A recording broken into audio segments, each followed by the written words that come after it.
जय हिंद दोस्तों। एम के एस गुरुजी चैनल में आपका स्वागत है। दोस्तों, यदि आप आईटीआई या आईटीआई से संबंधित किसी भी टेक्निकल एग्ज़ाम की तैयारी कर रहे हैं तो मेरा यह वीडियो निश्चित ही आपके लिए हेल्पफुल होगा। तो बने रहें इस वीडियो में मेरे साथ लास्ट तक। दोस्तों, आज हम अगस्त का मासिक पेपर सॉल्व करेंगे जिसमें 20 प्रश्नों की सीरीज़ होती है। तो बिना समय गवाए चलिए शुरू करते हैं क्वेश्चन 1 से। दोस्तों, क्वेश्चन 1 यहाँ पर पहला प्रश्न क्या कह रहा है, देखिए थोड़ा सा जूम करते हैं इसको। पहला प्रश्न कह रहा है कि सेरेटेड सॉफ्ट फिट होती है। इस तरह की जो सॉफ्ट होती है वो ऑटोमोबाइल इंडस्ट्री में ज़्यादातर प्रयोग की जाती है। जितने भी ऑटोमोबाइल व्हीकल होते हैं उस पे सेरेटेड सॉफ्ट फिट होती है। ये आप उसका डायग्राम यहाँ पर देख सकते हैं। ये सेरेटेड शाफ्ट का डायग्राम है। चलिए अगला क्वेश्चन देखते हैं। टेपर की मोटाई में टेपर होती है इसका अनुपात होता है। दोस्तों, टेपर की मोटाई में जो टेपरनेस होती है उसका रेशो कितना होता है ये हमसे पूछ रहा है। तो इसका रेशो होता है 1:100 या 1:100 भी हम इसको कह सकते हैं। यहाँ पर चित्र पर देखिए, ये इसका आंसर हो गया 1:100। और ये शाफ्ट है आपकी, शाफ्ट का ये टोटल डायमीटर है। और ये जो W दिख रहा है ये आपकी जो की है, की विड्थ है। और यहाँ से यहाँ तक जो दिखाई दे रहा है ये की थिकनेस है। तो किसी भी शाफ्ट पर जब पुली और शाफ्ट दोनों को लॉक करना होता है तो हम की का प्रयोग करते हैं। कई तरह की हमने पढ़ी हुई है, उसमें से एक है टेपर की। चलिए दोस्तों, अगला क्वेश्चन देखते हैं। प्रश्न नंबर 3, हॉलो सैडल की का प्रयोग किया जाता है। हॉलो सैडल की जो होती है उसका प्रयोग लाइट लोड में किया जाता है। जहाँ पर हमको यदि भारी मात्रा में जो है पावर को ट्रांसमिट करना होता है तो वहाँ हम गिव हेड की का प्रयोग करते हैं। हल्के काम, कोई शाफ्ट है उसको हल्का काम यदि हमको यूज़ करना है तो वहाँ पे हम वुडरफ की यूज़ करते हैं। लेकिन उससे भी ज़्यादा यदि और भी हल्का काम है, मतलब जहाँ पावर को कम मात्रा में हमें ट्रांसमिट करना है, तो वहाँ पर हम शैडल की का प्रयोग करते हैं। यहाँ पर मैंने डायग्राम के माध्यम से सारी की को रखा हुआ है, आप आसानी से इसको देख सकते हैं। ये है सैडल की जो नीचे से हल्की सी राउंड शेप में होती है। चलिए दोस्तों, अगला क्वेश्चन देखते हैं। Question number 4। क्वेश्चन नंबर 4 कह रहा है स्प्रिंग मटेरियल में निम्न में से कौन सा गुण नहीं होना चाहिए। तो कोई भी स्प्रिंग मटेरियल हो उस पे लचीलापन नहीं होना चाहिए। यदि लचीलेपन का गुण होगा तो वो हमारे किसी काम का नहीं है। मशीनी उपकरण वगैरह में हमें लचीला गुण लिए कोई भी मटेरियल नहीं चाहिए होता है। चलिए दोस्तों, अगला क्वेश्चन देखते हैं। हेक्सागोनल सॉकेट हेड बोल्ट को कहते हैं। हेक्सागोनल सॉकेट हेड बोल्ट किसे कहते हैं? तो मैं आपको बता दूं, वो सॉकेट हेड बोल्ट को ही हेक्सागोनल सॉकेट हेड बोल्ट कहा जाता है। क्यों? क्योंकि आप देख पा रहे हैं यहाँ पर ये जो है इसका जो हेड है, ये हेड के अंदर आप देख रहे हैं सॉकेट बना हुआ है, ठीक है ना। इसके लिए हम किसका प्रयोग करेंगे? एलन की वगैरह का प्रयोग करते हैं इसे ओपन और क्लोज करने के लिए। तो यहाँ पर सॉकेट बना हुआ है, इसीलिए इसका नाम हो गया socket head bolt. Next question देखिए बच्चों, क्वेश्चन नंबर 6 की बात कर रहे हैं। निम्न में से किस नट के लिए स्पिनर, स्पिनर मतलब पाना, की आवश्यकता नहीं होती? तो उसका नाम है विंग नट। विंग नट का प्रयोग आपने कहाँ किया है? हेक्सा, ठीक है ना। जो आपका हेक्सा फ्रेम है, उस हेक्सा फ्रेम में हेक्सा ब्लेड को आप जब टाइट करना होता है, ठीक है ना, या फिर लूज करना होता है, तो आप किसका प्रयोग करते हैं? आप प्रयोग करते हैं बिंग नट का। प्रश्न दूसरी तरह से भी पूछा जाता है कि फ्लाई नट का दूसरा नाम क्या है? तो आप बताएंगे बिंग नट। या फिर कह सकता है कि बिंग नट का दूसरा नाम क्या है? तो आप कहेंगे फ्लाई नट। चलिए बच्चों, नेक्स्ट क्वेश्चन देखते हैं। बच्चों अगला क्वेश्चन है 7वें नंबर का। इसे सेल्फ लॉकिंग नट भी कहते हैं। किसे सेल्फ लॉकिंग नट कहते हैं? साइमंड नट को। जो साइमंड नट होता है उसे हम क्या कहते हैं? सेल्फ लॉकिंग नट ही कहते हैं। वजह क्या होती है? इसके अंदर नायलॉन का जो है थोड़ा सा मटेरियल लगा दिया जाता है। जैसे ही हम उसको स्पैनर की सहायता से टाइट करते हैं या रैचेट की सहायता से टाइट करते हैं, उसको वो लॉक कर लेता है। किसको लॉक कर लेता है? बोल्ट को लॉक कर लेता है। अब जब ये बोल्ट में लॉक हो जाता है नट, तो वहाँ पर हमें किसी अन्य वाशर को लगा करके या पैकिंग लगा के टाइट करने की आवश्यकता नहीं होती है। चलिए बच्चों, नेक्स्ट क्वेश्चन देखते हैं। Question number 8। इस नट की रेज्ड हाइट पर स्लॉट कटे रहते हैं। तो वो नट है बच्चों केजल नट। ठीक है ना? कौन सा नट है? केजल नट जो होता है उसकी रेज्ड हाइट पर क्या कटे रहते हैं? उसका इस तरह के स्लॉट कटे रहते हैं। और ये स्लॉट किस काम आते हैं? ये स्लॉट जब किसी नट पर कसे हो या स्क्रू पर कसे हो तो ये काम करते हैं। ये उस स्क्रू पर कसे रहेंगे तो जो भी मटेरियल जब वहाँ पर चलता है जॉब में, तो क्या होता है? चिप्स निकलती है। तो उन चिप्स को ये अपने साथ बाहर लेकर के आ जाता है। चित्र पर देखिए बच्चों, यहाँ पर केजल नट देखिए, ये है केजल नट। केजल नट में क्या हो रहा है? यहाँ केजल नट आप देख पा रहे हैं कि ये जो नट है, इस नट पर यहाँ पर देख पा रहे हैं आप सभी तरफ से स्लॉट कटे हुए हैं। क्या कटे हुए हैं बच्चों? स्लॉट कटे हुए। और इन स्लॉट के बीच में ये जो एक पिन दिखाई दे रही है, ये है स्प्लिट पिन। क्या है बच्चों? Split pin. तो ये जो स्प्लिट पिन है, स्प्लिट पिन से इसको क्या कर देते हैं? हम लॉक कर देते हैं। तो ये आसानी से निकल नहीं पाता है। आपने फैन वगैरह में देखा होगा, जनरली इसका प्रयोग किया जाता है। नेक्स्ट क्वेश्चन देखते हैं बच्चों।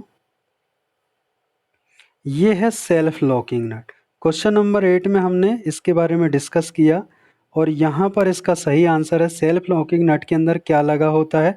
तो देख पा रहे हैं आप यहाँ पर हल्का सा ब्लू कलर का जो दिखाई दे रहा है, ये है एक नायलॉन या फाइबर इंसर्ट्स, इसके अंदर कर दिया जाता है। चलिए बच्चों, अगला क्वेश्चन देखते हैं। Question number 10। क्वेश्चन नंबर 10 क्या कह रहा है? क्वेश्चन नंबर 10 कह रहा है कि इस प्रकार के नट में स्लॉट कटने से नट कमजोर हो जाता है। तो किस प्रकार का नट है वो है स्लॉटेड नट। स्लॉटेड नट में क्या होता है? यदि ये पूरा नट जो है यदि सॉलिड होता, यहाँ पर ये स्लॉट नहीं कटे होते, तो ये अधिक मात्रा में मजबूत होता। किंतु यहाँ पर स्लॉट कटने से क्या हो जाता है? मटेरियल बाहर निकल जाता है और इसमें कमजोरीपन आ जाती है। चलिए बच्चों, अगला क्वेश्चन देखते हैं। Question number 11। क्वेश्चन नंबर 11 कह रहा है काउंटर सिंक हेड रिवेटेड नट का कोण होता है। तो काउंटर सिंक हेड रिवेटेड का कोण जो होता है वो होता है 90 डिग्री। यहाँ पर भी आप देख पा रहे हैं ये 90 डिग्री का बना हुआ है। ये इसकी क्या है? ये इसका डायमीटर है रिवेट का। इसकी टोटल लंबाई दी हुई है और यहाँ से कितना ये टेपर रखा जाता है उसकी ये हाइट दी हुई है। और इस हेड पर समतलता आपको दिखाई दे रही है। तो ये पूरा कैसा है? 90 डिग्री है। 90 डिग्री के साथ में 1-2 डिग्री जो है हम इसमें टॉलरेंस रखते हैं, प्लस माइनस, है ना? तो वो यहाँ पर दी हुई है। चलिए बच्चों, अगला क्वेश्चन देखते हैं। बहुत बढ़िया क्वेश्चन है, कई बार कंपटीशन एग्जाम में पूछा गया है, इसरो, भेल, एनटीपीसी, है ना, एमपीपीजीसीएल वगैरह में भी ये क्वेश्चन पूछा गया है। तो बच्चों ध्यान से देखिए, यहाँ पर स्नैप हेड रिवेट इसकी लंबाई का सूत्र है। जो स्नैप हेड रिवेट होती है उसकी लंबाई का सूत्र हमसे पूछ रहा है। तो स्नैप हेड रिवेट का सूत्र क्या है? L is equal to T plus 1.6 into D. 1.6 into D जो है वो उस सीधा सीधा थंब रूल के अकॉर्डिंग यहाँ पर ले सकते हैं, या फिर 0.6 भी आप ले सकते हैं, 61 इंटू डी भी लेकर के इसको सॉल्व कर सकते हैं।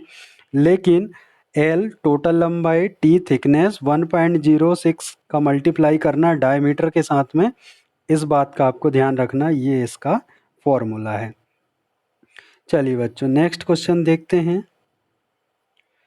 बच्चों क्वेश्चन नंबर 13वें नंबर का क्वेश्चन सॉल्व करते हैं। थोड़ा बड़ा कर लेता हूँ।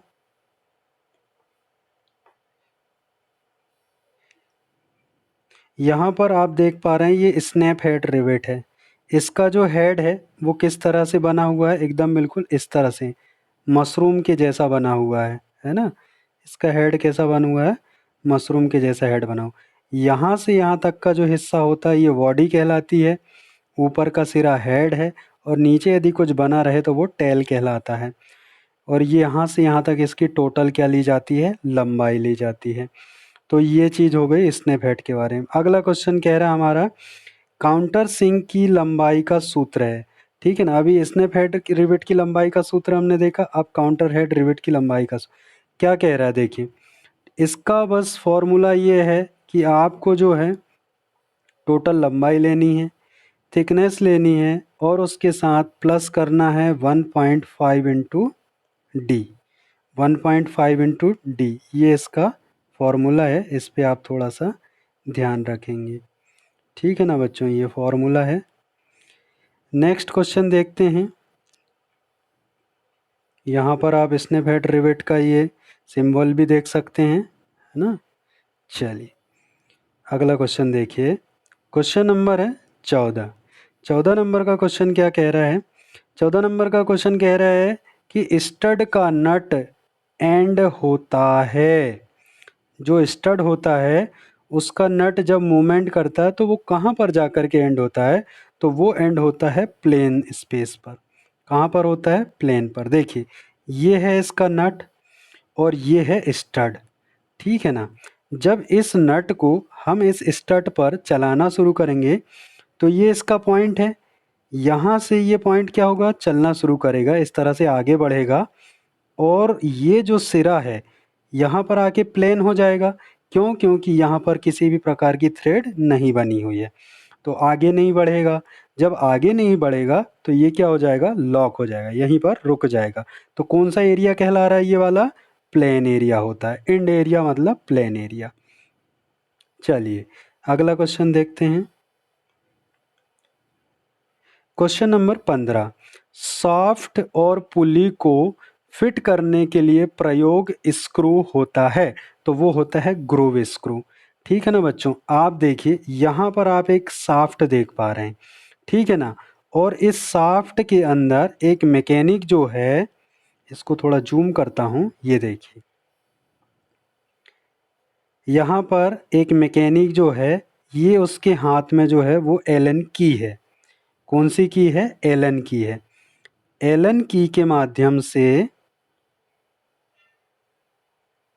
एलन की, एलन की के माध्यम से वो क्या कर रहा है? उस ग्रूव नट को टाइट कर रहा है। तो ये क्या हो गई? शाफ्ट हो गई। और ये बियरिंग के अंदर लगा हुआ पोर्शन है, ठीक है ना। यहाँ पर बियरिंग की जगह में क्या हो सकती है? आपकी पुली भी हो सकती है, ठीक है ना। तो हम कह सकते हैं कि पुली, शाफ्ट, इन दोनों के बीच में भी क्या लगाते हैं हम? ग्रूव नट लगाते हैं, ठीक है ना। और ग्रूव नट कैसा होता है? ये छोटा सा ग्रूव नट होता है जो सॉफ्ट की बॉडी के अंदर इंसर्ट हो जाता है, आराम से हमें ऊपर दिखाई नहीं देता, अधिक स्पेस भी नहीं लेता है। नेक्स्ट क्वेश्चन देखिए 16 नंबर। सरफेस प्लेट निम्न में से किस पदार्थ की नहीं होती है? बच्चों क्लास लेक्चर में भी मैंने आपको बताया है कि सरफेस प्लेट, सबसे पहले तो हमारे मन में प्रश्न आना चाहिए कि सरफेस प्लेट होती क्या है। तो आप यहाँ चित्र पर देखिए, ये है सरफेस प्लेट। सरफेस प्लेट में क्या होता है, जब भी किसी भी जॉब पर हमें मार्किंग करनी होती है या तो फिर उस जॉब पर किसी जॉब की समतलता को चेक करना होता है, तो हम क्या करते हैं, उस सरफेस प्लेट के ऊपर ला करके उस जॉब को रखते हैं।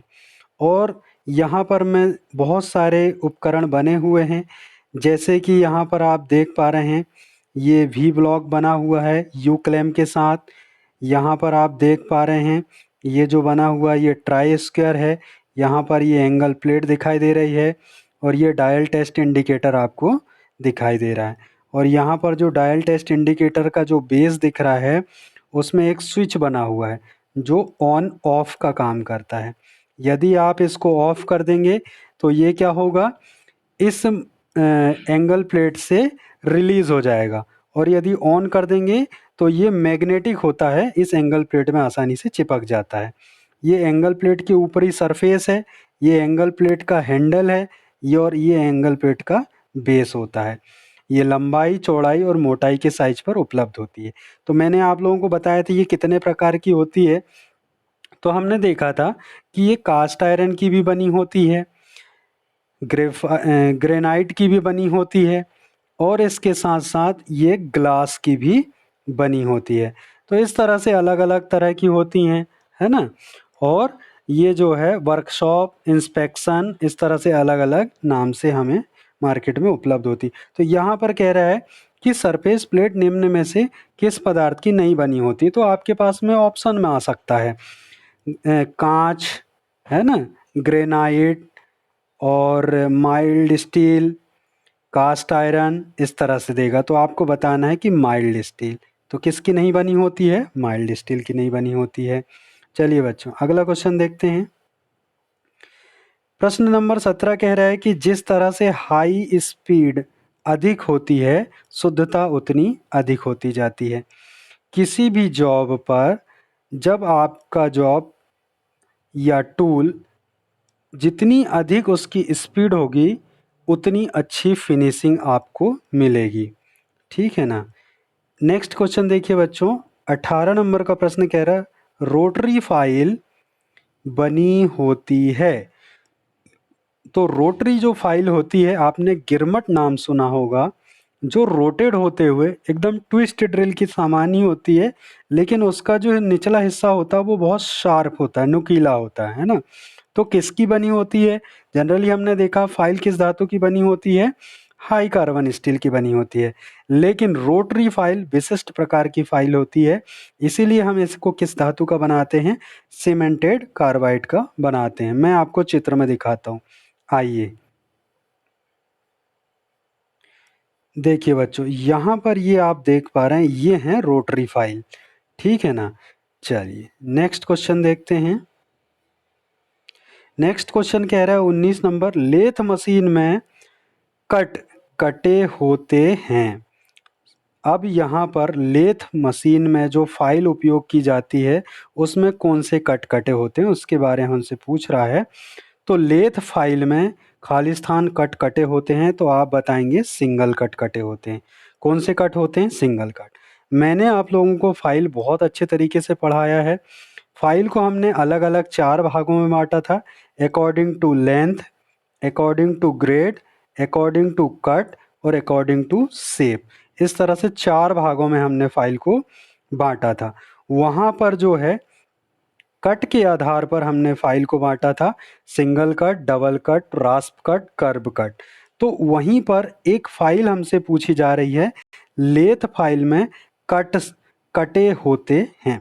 तो कौन से कटे होते हैं बेटा, सिंगल कटे होते हैं, ये सिंगल कट। अब ये जो सिंगल कट क्या होते हैं, यहाँ पर देख पा रहे हैं आप, ये चित्र में मैं थोड़ा सा जूम करके आपको दिखाता हूँ। आप यहाँ पर देख पा रहे हैं 60 डिग्री के एंगल पर ये सिंगल लाइनें एक साइड ड्रॉ हुई हैं, ठीक है ना, ये टीथ हैं इसके। तो ये जो है ये सिंगल कट कहलाता। लेकिन यदि यहीं पर इस तरह से ये डबल हो जाती, तो फिर ये क्या कहलाता, डबल कट हो जाता। अब बच्चों चलिए हम देखते हैं कि हमने ये तो पढ़ा इसके साथ में फाइल के विभिन्न भाग होते हैं। तो फाइल के कौन कौन से भाग होते हैं, चलिए आपको याद है लेकिन आइए मेरे साथ दोहराइए। पहला सामने वाला जो हिस्सा होता है, सामने का हिस्सा क्या कहलाता है बच्चों, सामने का जो हिस्सा होता है उसे हम कहते हैं टिप। ये जो सामने का हिस्सा होता है इसे टिप या पॉइंट कहते हैं, ठीक है ना। इसमें फ्लैट दिया हुआ है तो ये हैंड फाइल है।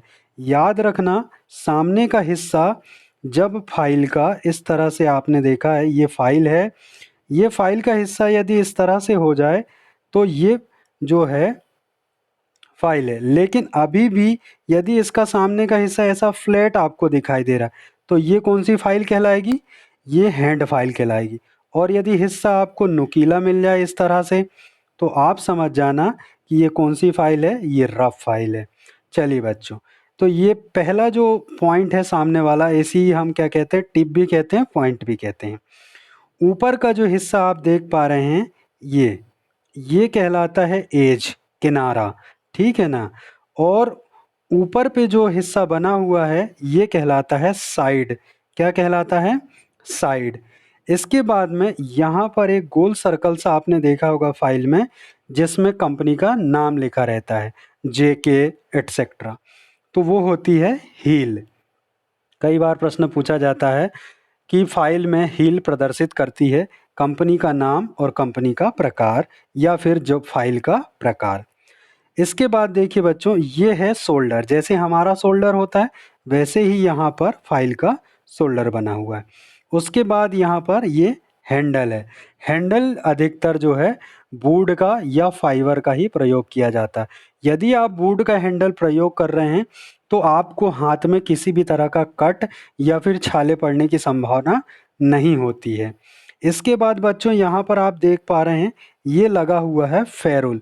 कई बार यहाँ पर प्रश्न पूछा जाता है कि फाइल में जो फेरुल प्रयोग किया जाता है वो निम्न में से किस धातु का बना होता है, तो ये बना होता है MS का, माइल्ड स्टील का बना होता है।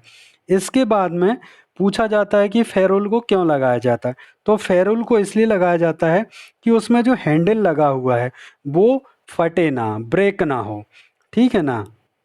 इसके बाद यहाँ पर टैंग शब्द दिया हुआ है। बच्चों अब ये टैंग शब्द क्या होता है, टैंग जो होता है शोल्डर से ऊपर का हिस्सा और हील के बाद का हिस्सा, हील का पिछला हिस्सा और शोल्डर का ऊपरी हिस्सा क्या कहलाता है, टैंग कहलाता है।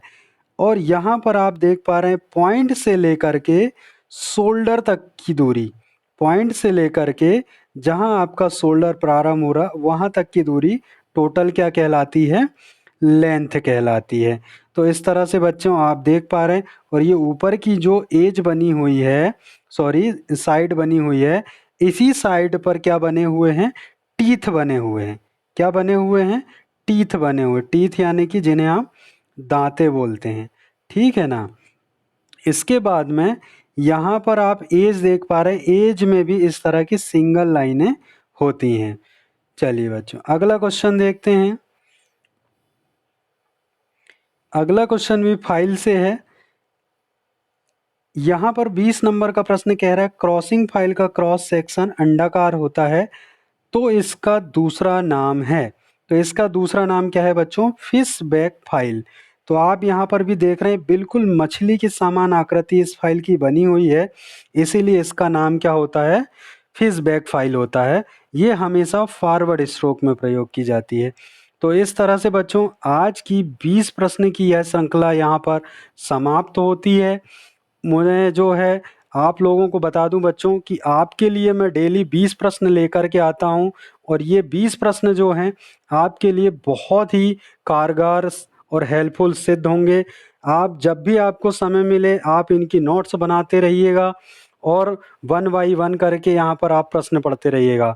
वैसे तो सारे प्रश्नों का समावेश एक पेज में आ जाता है, लेकिन चित्र सहित मैं आप लोगों के लिए आंसर उपलब्ध कराता हूँ ताकि आप शीघ्रता से समझ सकें, और चित्र के माध्यम से आप जल्दी कैप्चर कर लेते हैं, आपको लंबे समय तक याद रहता है, अधिक मेहनत करने की आवश्यकता नहीं होती है। तो बच्चों उम्मीद करता हूँ कि आज का मेरा यह वीडियो आपके लिए बेहतर नॉलेज लेकर आया है। इसी आशा के साथ मैं आपके उज्जवल भविष्य की कामना करता हूँ। जय Hind, Vande Mataram. Thanks for watching बच्चों।